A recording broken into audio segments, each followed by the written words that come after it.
ایک کونے میں، حرم شریف کے کونے میں بیٹھ کے رسول پاک رو رہے ہیں۔ جناب صدیق اکبر نے کہا حضور کیا ہوا؟ فرمایا ابو بکر سوچ رہا ہوں خدا اگر مجھے پیسے دے تو میں بلال کو خرید لوں، اگر رب پیسے دے تو خرید لوں، سوچ رہا ہوں۔ جناب ابو بکر صدیق گھر گئے، گھر جا کے حضرت عباس کو بھیجا، کہا امیہ میرا مخالف ہے، مجھ سے وہ بات نہیں کرے گا، آپ جائیے، آپ جا کے کہیے بلال کو بیچ ڈالے۔ حضرت عباس نے جا کے کہا بلال کو بیچ دو۔ کہنے لگا میری قیمت بہت زیادہ ہے، 50 دینار کا میں نے خریدا ہے اور میں منافع لے کے بیچوں گا۔ حضرت عباس نے آ کے جناب صدیق اکبر کو بتایا تو ابو بکر صدیق فرمانے لگے چل مجھے ساتھ ہی لے جا، دیکھ لیتے۔ پہنچے، جب ابو بکر صدیق کو آتے دیکھا نا تو چڑ گیا، کہنے لگا ابو بکر اگر تو بلال کو خریدنا چاہے تو وہ جو تیرے پاس رومی غلام ہے وہ مجھے دینا پڑے گا، 2 لونڈیاں اس کے ساتھ دینی پڑیں گی، اور یہ 50 دینار کا ہے، میں تجھ سے 2000 دینار لوں گا، 50 دینار کا ہے 2000 دینار لوں گا۔ حضرت صدیق اکبر رضی اللہ تعالیٰ عنہ نے فرمایا مجھے منظور ہے، مجھے منظور ہے، منظور ہے مجھے۔ تو ابو بکر صدیق نے وہ تینوں غیر مسلم غلام لیے، 2000 دینار لیے۔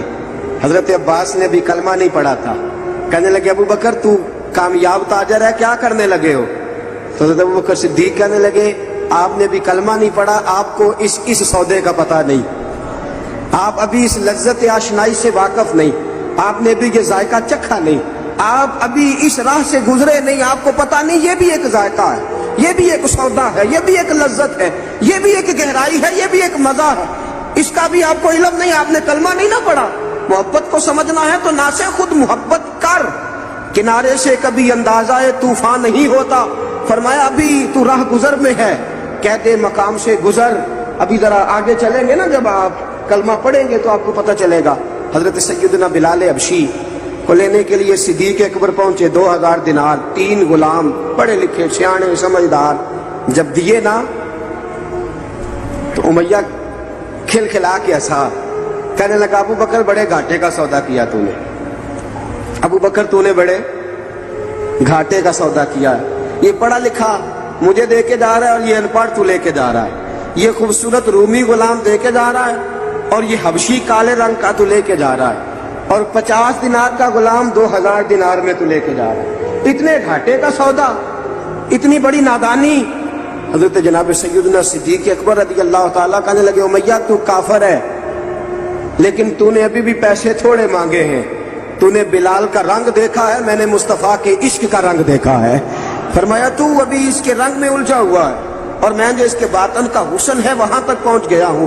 حضرت سیدنا بلال حبشی رضی اللہ تعالیٰ عنہ ساتھ کھڑے، ابو بکر صدیق رضی اللہ تعالیٰ عنہ نے ارشاد فرمایا اگر میں یمن کا حکمران ہوتا، یمن کا بادشاہ ہوتا اور تو مجھے کہتا کہ بلال میں تب دوں گا جب تو مجھے یمن کی حکمرانی دے گا، فرمایا میں تجھے یمن کی حکمرانی بھی دے دیتا لیکن بلال کو ضرور خرید کے لے جاتا۔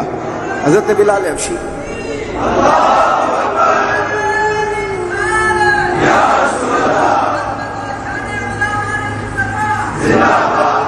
جناب سیدنا بلال حبشی، حضرت سیدنا ابو بکر صدیق فرماتے ہیں جب میں بلال کو لینے گیا تو حال پتہ کیا تھا؟ ادھر دیکھیے گا، فرماتے ہیں کہ ٹانگیں اوپر کر کے نا جس طرح آدمی رکوع میں بیٹھتا ہے اس طرح کر کے نا ٹانگیں، اور سر پھر زمین کو لگا کے اس طرح سجدے میں آپ جاتے ہیں، لیکن بالکل ٹانگوں کے ساتھ سر رکھ کے۔ فرماتے ہیں 4 بھاری چکیاں ریت پہ حضرت بلال تھے، ان کے اوپر چکیاں رکھی ہوئی تھی، اور فرماتے ہیں حضرت بلال تھوڑی تھوڑی حرکت کرتے تھے تو وہ چکیاں جسم کے ساتھ لگتی تھی نا، پارٹ ان کے، فرماتے ہیں زخم بن گئے تھے، خون نکلتا تھا۔ فرماتے ہیں میں نے وہاں سے جا کے حضرت بلال کو نکالا، پیسے دیے، لے کے آیا تو جناب بلال کہنے لگے جلدی جلدی چلو حضور کے پاس، ذرا جلدی جلدی چلو، در مصطفیٰ پہ جلدی کرو۔ تو جناب سیدنا بلال حبشی رضی اللہ تعالیٰ عنہ کے جواب میں حضرت ابوبکر صدیق کہنے لگے بلال جلدی نہ کر، جب میں آیا تھا تو حضور تیرے لیے آنسو بہا رہے تھے، اگر تجھے اس حالت میں زخمی دیکھیں گے تو میرے مصطفیٰ کو اور زیادہ رونا پڑے گا، تو میرے ساتھ گھر چل، میں تجھے کپڑے پہناتا ہوں، میں تیرے زخموں پہ پٹی کرتا ہوں۔ حضرت ابوبکر صدیق مزاج شناسائے نبوت تھے نا، فرمایا چل میرے ساتھ، میں ذرا تیری مرم پٹی کر لوں، میں ذرا تیرا منہ دھو ڈال لوں، میں ذرا تجھے کنگھی کر لوں، تو میرے ساتھ چل۔ جناب بلال فرماتے ہیں جب سے پیدا ہوا تب سے غلام تھا، کبھی کسی نے میرے کپڑوں کی فکر نہیں کی تھی، مجھے تو امیہ 4 دن روٹی نہیں دیتا تھا۔ فرماتے ہیں جب میں گیا ابو بکر کے ساتھ، ابو بکر صدیق نے ایک چٹائی بچھائی، صدیق اکبر چٹائی کے اوپر میرے ساتھ بیٹھ گئے۔ فرماتے ہیں ابو بکر نے تیل منگایا، وہ تیل میرے زخموں پہ، ابو بکر صدیق نے وہ تیل میرے سر پہ، میری داڑھی پہ، فرماتے ہیں پھر کنگھا کیا۔ پھر ابو بکر صدیق نے ایک جوڑا منگایا، وہ کپڑے مجھے پہنائے۔ ابو بکر صدیق نے پگڑی منگوائی، وہ پگڑی کھول کے میرے سر پہ بندھوائی۔ فرماتے ہیں ابو بکر نے مجھے تیار کیا، فرمایا تو آج جا رہا ہے در رسالت مآب پہ، در رسالت مآب پہ، آج تو پہنچ رہا ہے حضور کے دروازے پہ، بن کے جوگن مدینے نو جاواں گی میں، جو بیتی نبی نو سناواں گی میں۔ حضرت جناب سیدنا، اور وہ کسی شاعر نے تو بڑی شاندار بات کی، اس نے کہا بڑی امید ہے سرکار قدموں میں بلائیں گے، کرم کی جب نظر ہوگی مدینے ہم بھی جائیں گے، اگر جانا مدینے میں ہوا ہم غم کے ماروں کا، مکینے گنبد خضرا کو حال دل سنائیں گے۔ حضرت بلال حبشی رضی، ان کے دل میں بڑی امنگ تھی آج جاؤں گا در رسالت مآب پہ۔ ملا رومی لکھتے ہیں کہ جناب سیدنا صدیق اکبر نے سجایا سوارا، جناب بلال کے آنسو رکتے ہی نہیں۔ کہا باپ ہوتا ہے جو خدمتیں کرتا ہے، میں نے آنکھ کھولی تو باپ کا سایہ تو میں نے دیکھا ہی نہیں۔ اور فرمایا ماں تھی تو ماں جب بھی مجھ میں کام کر کے آتا تھا تو مجھے دیکھ کے میری اماں بس رو دیا کرتی تھی۔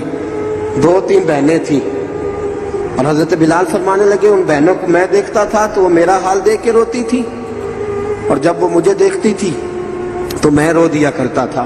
فرمایا ابو بکر میں نے تو یہ رنگ ڈھنگ دیکھے نہیں جو آج تو مجھے دکھا رہا ہے۔ جناب سیدنا صدیق اکبر رضی اللہ تعالیٰ عنہ بنا سوار کے نا حضرت بلال کا ہاتھ پکڑ کے سینے پہ رکھا، جناب بلال ہجکی لے کے روئے۔ حضرت ابو بکر صدیق نے فرمایا جتنا رونا یہاں رو لے، میں کائنات کے آنسو دیکھتا ہوں لیکن جب نبی کی آنکھوں میں آنسو دیکھتا ہوں تو دیکھے نہیں جاتے۔ فرمایا یہاں رو لے، حضور کے دروازے پہ جا کے تیری آنکھ میں آنسو نہیں آنا چاہیے، بہا جتنے آنسو بہا سکتا۔ حضرت بلال حبشی بھی روئے، جناب صدیق اکبر بھی روئے۔ جب پہنچے نا دروازہ رسول پہ، حضرت سیدنا ابو بکر صدیق لے کے پہنچے، پابند کر دیا تھا نا حضرت بلال کو، بلال تو نے رونا نہیں، عشق ہوئے تے درد ہوئے تے ہائے نکلے، پھر کوئی نہیں رہندا جار کے۔ حضرت سیدنا بلال حبشی کو لے کے پہنچے در مصطفیٰ پہ، رسول اکرم صلی اللہ تعالیٰ علیہ وسلم نے ایک نظر حضرت بلال پہ ڈالی، جناب بلال نے یوں آنکھ ملائی تو سر جھکا لیا، وعدہ کیا تھا نا رونا نہیں، سر جھکا لیا۔ اب دوسری نظر نبی کریم صلی اللہ تعالیٰ علیہ وسلم نے جب اٹھائی نا حضرت ابوبکر صدیق کی طرف، تو حضور نے فرمایا صدیق تیرا شکریہ، ابو بکر اللہ تجھے جزا دے۔ جب رسول پاک کی زبان سے یہ لفظ نکلے تو جناب صدیق اکبر نے ہاتھ اٹھائے، یوں ہاتھ باندھے جب رسول پاک کے سامنے، تو سب سے زیادہ آنسو ابو بکر صدیق کے اپنے نکل گئے۔ کہا یا رسول اللہ میں غریب بے نوا، تو امیر حرم، تو کجا من کجا۔ کہا حضور یہ شکریہ کے لفظ، یا رسول اللہ میں کہاں اور آپ کا شکریہ کہاں۔ نبی پاک صلی اللہ علیہ وسلم نے فرمایا ابو بکر کاش تو تھوڑے سے پیسے میرے بھی ملا لیتا، بلال کو خریدنے میں میرا بھی حصہ ڈال لیتا، میں چاہتا تھا۔ ابو بکر پھر روئے، کہا یا رسول اللہ میرے پیسے کس کے ہیں؟ آقا میں بھی آپ کا، یہ بھی آپ کے۔ جناب سیدنا بلال حبشی رضی اللہ تعالیٰ عنہ کی طرف حضور نے دیکھا تو فرمایا بلال آ یار ذرا سینے سے تو لگ جا۔ اب حضرت بلال دوڑے، جب رسول پاک کے سینے سے لگے تو ایک جملہ میرے محبوب کی زبان سے، فرمایا بلال تو نے بڑی سختیاں برداشت کی ہیں، تجھے میرا اللہ ہی جزا عطا فرمائے گا، تو نے بڑے دکھ دیکھے ہیں۔ اب سیدنا بلال تڑپے، رسول پاک صلی اللہ تعالیٰ علیہ وسلم بھی روئے۔ حضور نے اپنے ساتھ بٹھا لیا سیدنا بلال کو، حضور نے گھر پیغام بھیجا، فرمایا ختیجہ گھر میں کچھ ہے تو بھیجو، بلال آیا ہے۔ اب حضرت خدیجہ الکبریٰ اندر سے کیا آواز دیتی ہیں؟ کہتے ہیں حضور مبارک ہو، اللہ نے بلال کو آزادی عطا فرما دی۔ وفاشار بی بی اندر سے۔ اب حضرت سیدنا زینب رضی اللہ تعالیٰ عنہ، میرے محبوب کی شہزادی، چھوٹی سی عمر ہے، ایک برتن کے اندر کھجوریں لے کے آئی، ایک برتن میں کھجوریں۔ اب لا کے جب کھجوریں رکھی نا تو سیدنا صدیق اکبر نے ہاتھ بڑھایا کھجوریں اٹھانے کے لیے تاکہ میں دوں. حضور نے فرمایا نہ ابو بکر، بلال پہلے دن آیا ہے، پہلے تو نے جتنی خدمت کرنی تھی تو گھر کر کے آیا، میری باری ہے. حضرت بلال حبشی فرماتے ہیں کائنات میں نے اتنا پیار کبھی دیکھا ہی نہیں تھا. 30 سال سے زیادہ میری عمر تھی، مجھے تو کبھی کسی نے پاس بٹھا کے کھانا کھلایا ہی نہیں. فرماتے ہیں رسول پاک سخت سخت کھجوریں سائڈ پہ کرتے، اندر سے نرم کھجور نکالتے، اس کھجور سے تھوڑا سا چھلکا جدا کرتے، فرماتے ہیں پھر اس کو توڑتے، اس کے اندر سے وہ گٹلیاں اتار کے حضور ایک سائڈ پہ کرتے. وہ نرم کھجور رسول جب میری طرف بڑھاتے، حضرت بلال فرماتے ہیں بھوک تو بڑی تھی لیکن آج بھوک ساری بھول گئی تھی. آج مجھے یوں لگتا تھا جیسے میں زمین پہ نہیں عرش کی بلندیوں پہ بیٹھا ہوا ہوں. آج لگتا تھا کائنات کی ساری نعمتیں، ساری رحمتیں، سارا کرم، ساری عطا، سارا فضل، ساری عنایتیں میری جھولی میں گر گئی ہیں. فرماتے ہیں رسول پاک صلی اللہ تعالی علیہ وسلم نے مجھے بڑے محبت سے بٹھایا، حضور علیہ السلام نے محبت سے کھلایا، دودھ پلایا. فرماتے بڑا پیار کر کے نا. تو جناب سیدنا صدیق اکبر نے کہا حضور بلال کی ڈیوٹی کیا ہوگی؟ حضور بلال کی ڈیوٹی کیا ہوگی؟ حضرت بلال کہنے لگے حضور میں فارغ رہنے کا تو عادی نہیں، میں تو جفا کا آدمی ہوں، محنت کرنے والا، ڈیوٹی کیا ہوگی؟ رسول پاک نے فرمایا بلال یہ میرا گھر ہے، آج کے بعد میرا نہیں، یہ تیرا گھر ہے. فرمایا میں مصروف ہوتا ہوں تبلیغ کے کاموں میں، گھر کیا لانا ہے وہ تیری ذمہ داری ہے، کہاں سے لانا ہے وہ بھی تیری ذمہ داری ہے، پیسے کہاں سے آئیں گے میں تجھے بتلاؤں گا، کہاں لگانے ہیں تجھے ایک دفعہ بتاؤں گا، پھر تو لایا کرے گا، تو ہی لگایا کرے گا. فرمایا میرا پرسنل سیکرٹری بن کے رہے گا، تو خاص مقام تجھے دیا جائے گا. حضرت سیدنا بلال حبشی رضی اللہ تعالی عنہ کو رسول اکرم صلی اللہ تعالی علیہ وسلم نے اس کام پر مقرر فرما لیا. اب دیکھیے حضرت بلال رضی اللہ تعالی عنہ جب در مصطفیٰ صلی اللہ تعالی علیہ وسلم پر پہنچ جاتے ہیں اور پہنچنے کے بعد کیا مسئلہ ہے کہ کیوں نہیں چل رہا؟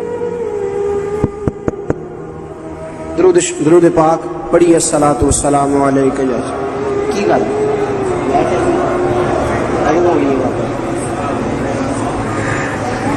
میں یہ گزارش کر رہا تھا کہ حضرت بلال حبشی رضی اللہ تعالیٰ عنہ کو رسول پاک نے یہ ڈیوٹی عطا فرما دی. اب پتہ کیا ہوتا، حضرت پردے کی آیتیں تو ابھی آئی نہیں تھی. حضرت بلال رضی اللہ تعالیٰ عنہ رسول پاک کے ساتھ نکلتے تبلیغ کے لیے، کسی کام کے لیے، سودا سب لاتے بازار سے. یہ مکے کے دنوں کی بات ہے، مکے کے دنوں کی سودا سلب بازار سے لاتے. اب 4 بیٹیاں تھیں حضرت خدیجہ الکبریٰ کی، گھر کے کام کاج ہوتے تھے. جب ذرا فارغ ہوتے دروازے پہ دستک دیتے، حضرت خدیجہ فرماتی بلال تو آ گیا. وہ دستک سے پہچانتی ہے کہ بلال کے دستک ہے. بلال آ گیا. کہا اماں جی میں سارے کام کاج باہر کے ختم کر آیا ہوں، گھر کا کوئی کام ہے تو ذرا مجھے بتاؤ. آپ فرماتی گھر کے کام ہے پر میں کر رہی ہوں. اب حضرت بلال گلنا شروع کرتے. یہ ہے محبت. آج اگر ہم کہیں خادم ہو بھی نہ تو بہانے ڈھونڈتے پھرتے ہیں فارغ ہونے کے. حضرت بلال فرماتے آپ نے چکی پیس لی ہے، گھر میں جھاڑو دے لیا ہے، بچوں کے لیے دودھ آ گیا ہے، بکریوں کا دودھ دھو لیا گیا ہے. ایک ایک کام پوچھتے ہیں. حضرت خدیجہ الکبریٰ فرماتے یہ بھی ہو گیا، یہ بھی ہو گیا، چکی رہ گئی ہے پیسنے والی. فرماتے ذرا دروازہ کھول دو میں پیس ڈالتا ہوں. حضرت بلال گھر کی چکی پیستے، گھر کے کام کاج کرتے. ایک دن نہ دار ارقم میں رسول پاک تھے تو باہر سے کچھ شورش ہوئی. حضرت بلال حبشی کہنے لگے حضور ایک نیزہ نہیں منگوا دیتے مجھے؟ ایک نیزہ. ساری دنیا حضرت بلال کو مؤذن رسول سمجھتی ہے اور ہیں بھی، لیکن حضرت بلال سب سے پہلے نیزہ بردار بھی ہیں.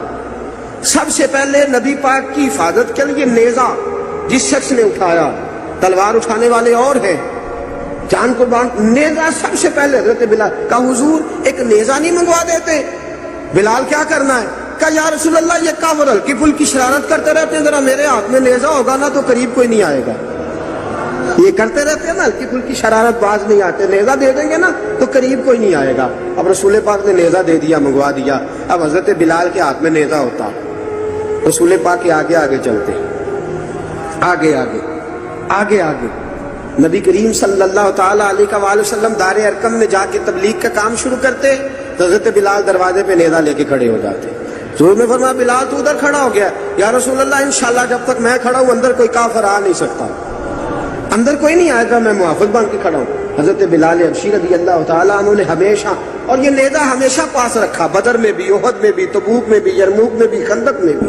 جب نبی پاک نماز پڑھانے کے لیے کھڑے ہوتے تو حضرت بلال نیزہ نبی پاک کے آگے گاڑ دیتے، یہ سترہ بن گیا، اب کوئی آگے سے گزرے گا تو اسے تکلیف نہیں ہوگی، گناہ نہیں ہوگا، حضور کے آگے رکھ دیتے۔ حضرت بلال حبشی نے مکے کے 13 سال سابقون الاولون میں